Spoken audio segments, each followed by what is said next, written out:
Hi guys, how are you? How was your week? How was your Thanksgiving? Did you have a good Thanksgiving? Was it different?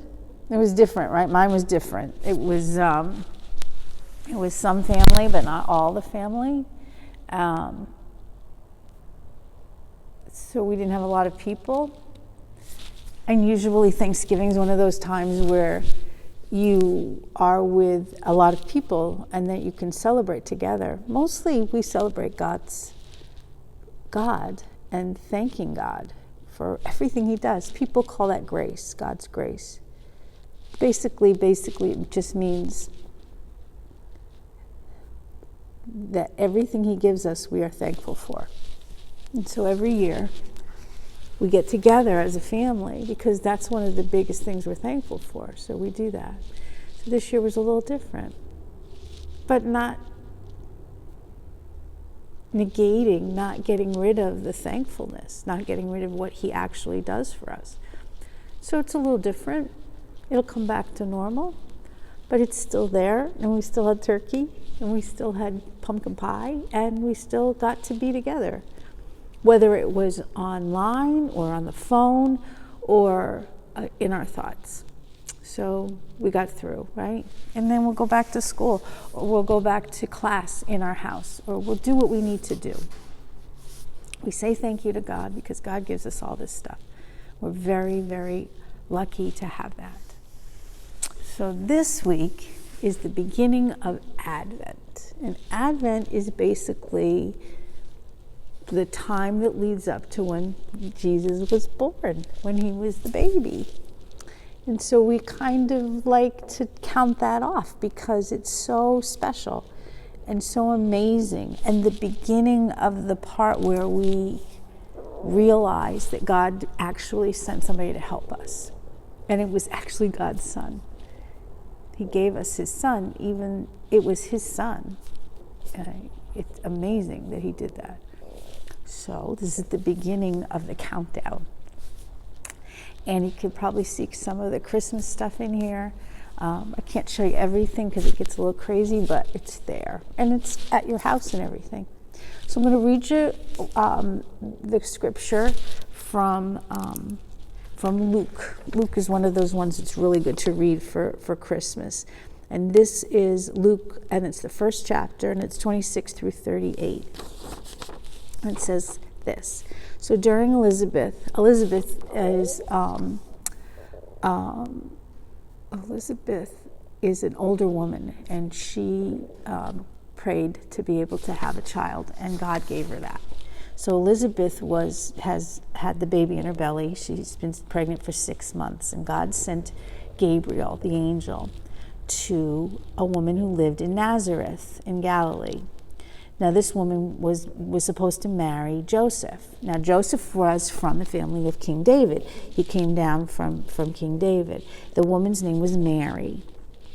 So the angel came to her, Gabriel came to her and said, "Greetings. The Lord has blessed you and is with you." But Mary was kind of confused and said, "What does this mean?" And the angel said to her, "Do not be afraid, because God is pleased with you. Listen, you are going to have a baby, and you will name him Jesus, and he will be incredible, and he will be called the Son of the Most High," meaning God's son. "The Lord God will give him the throne of King David, his ancestor, and he will rule over the people. His kingdom will never end." He's going to be in charge. He's going to know what to do, and he's going to help everyone. And Mary said, "I don't know how this can happen. I'm not even married yet." And the angel said, "It'll happen. The power will come, and the baby will be holy, and he will be called the Son of God." Now, Elizabeth is your cousin, and she's really old, but she's also having a baby. People didn't think she could, and here's our miracle. She's had this baby in her belly for 6 months. God can do anything. You know what Mary said? "All right, let this happen to me as you say. I will do this." Kind of cool. I do not know if I would say that. I don't know what I would say.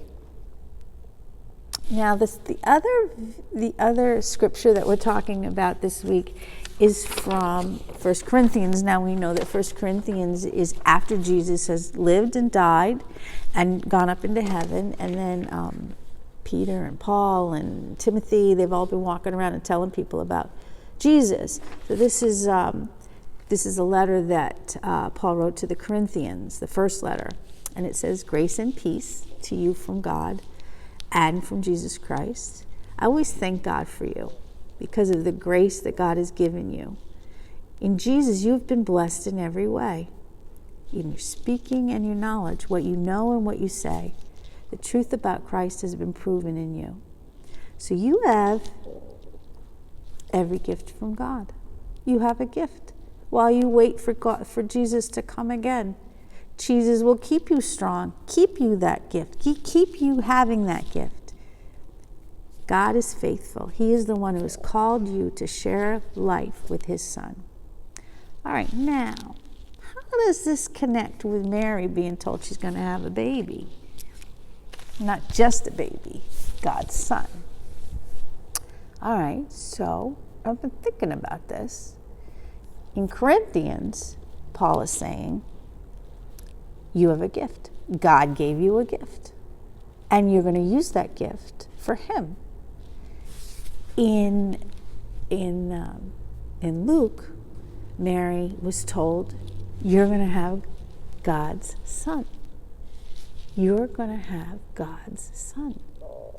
And Mary's like, I can't have a child. And they're like, yeah, you can. So what's the gift?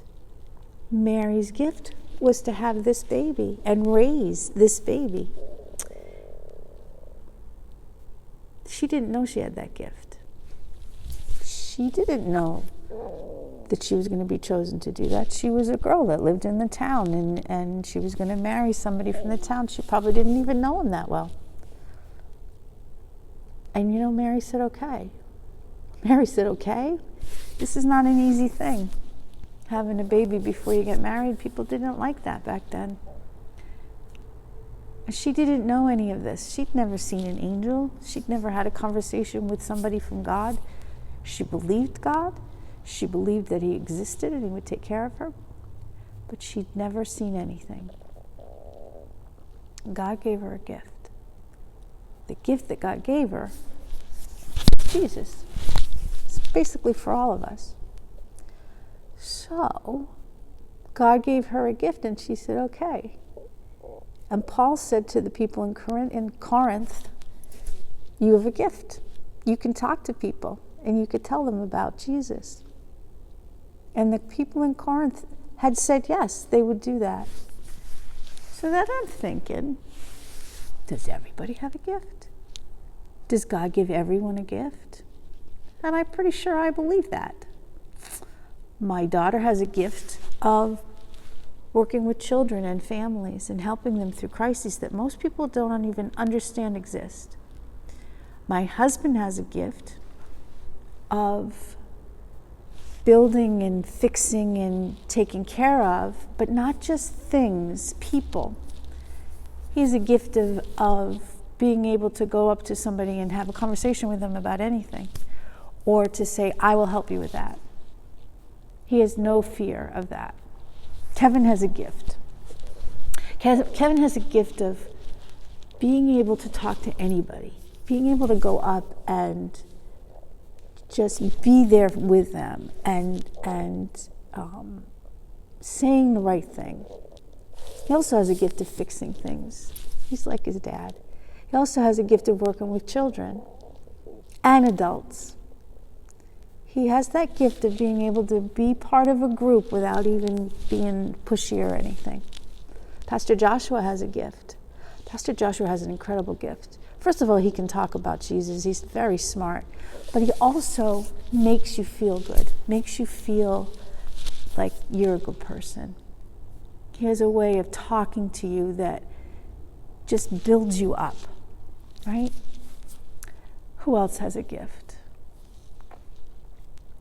The teachers of your school, they have a gift. They have the gift, that's an incredible gift. They have the gift of being able to teach you in any situation, whether you're at school, whether you're on a computer, or people who are both. They are incredible. What about the people that drive the trucks that bring you food in the grocery store? Do they have a gift? They do, because if you've ever seen a truck, it's not easy. But they have a gift of being able to do that.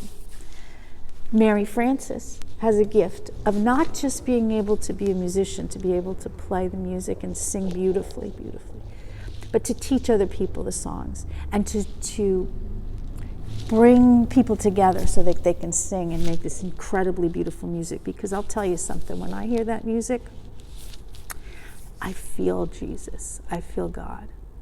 Pastor Younghook has a gift. He has a gift of being able to break down what he's saying into words that I can understand. He has a gift of making things seem normal. He has a gift of fitting in. And he's not any older than Kevin, but he's incredible. Your Sunday school teachers, your friends have gifts. Everybody has a gift.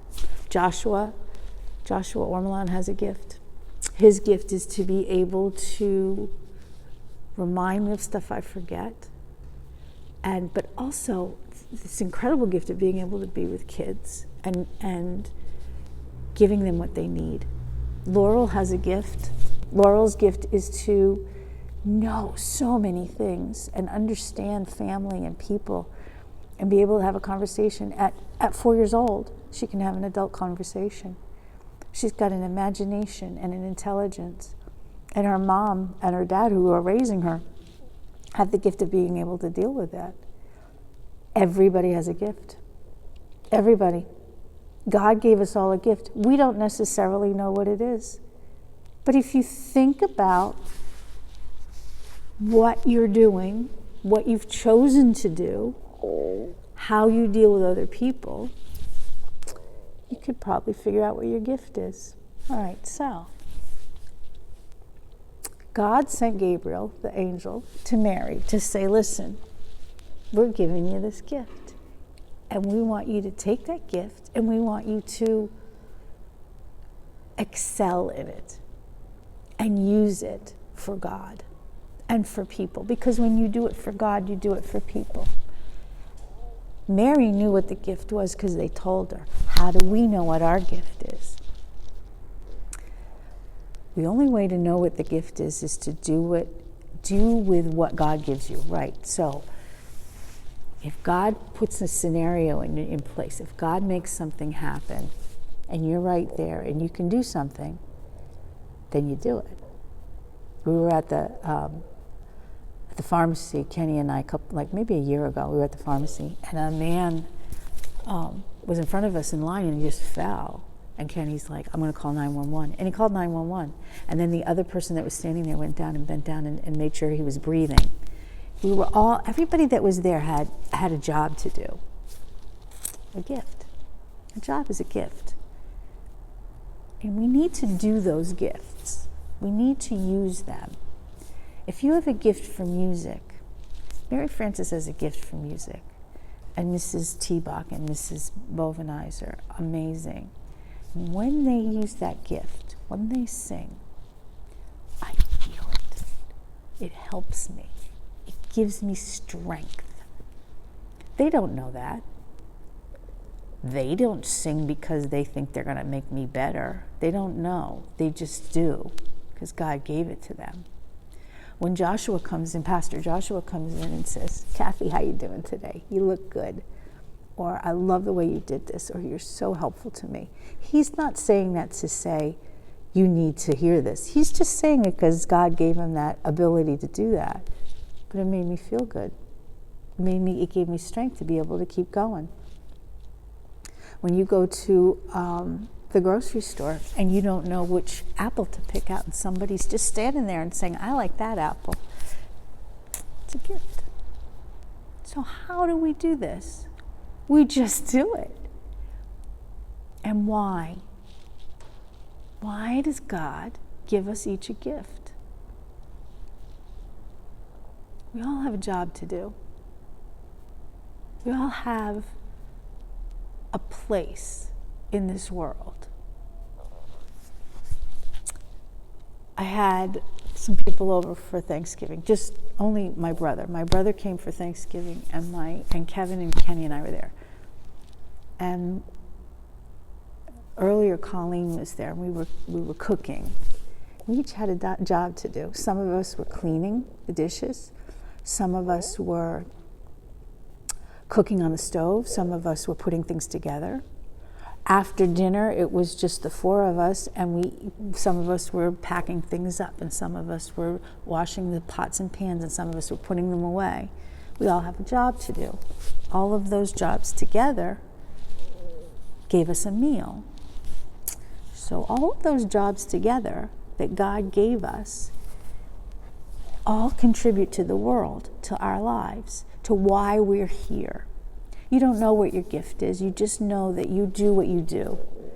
Some of us are lucky enough to know that we enjoy singing and other people enjoy listening to it.